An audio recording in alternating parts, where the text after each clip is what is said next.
Dua pemain warisan baru sedia perkuat Harimau Malaya untuk lawan Filipina di ASEAN Hyundai Cup 2026.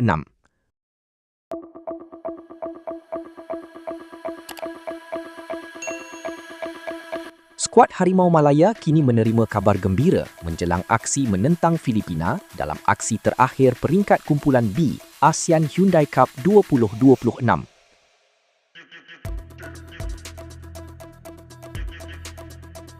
Dua pemain yang mempunyai pertalian darah Malaysia, Harry Montague dan Brad Tapp, dilaporkan telah melengkapkan proses dokumentasi untuk mendapatkan kerakyatan Malaysia.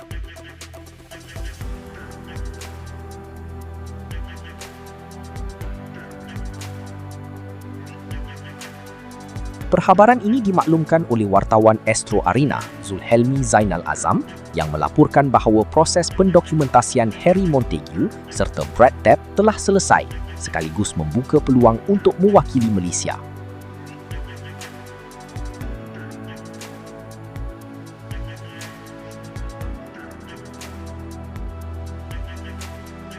Kehadiran kedua-dua pemain ini dijangka menjadi aset berharga buat pengendali skuad kebangsaan dalam memperkukuhkan posisi pasukan, terutamanya bagi menghadapi Filipina.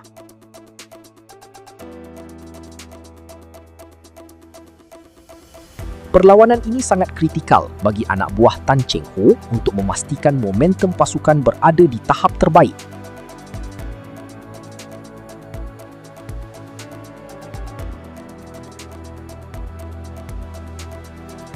Kehadiran tenaga baharu seperti Montague dan Tapp diharap dapat memberikan suntikan moral dan taktikal yang diperlukan untuk memburu keputusan positif di laman sendiri.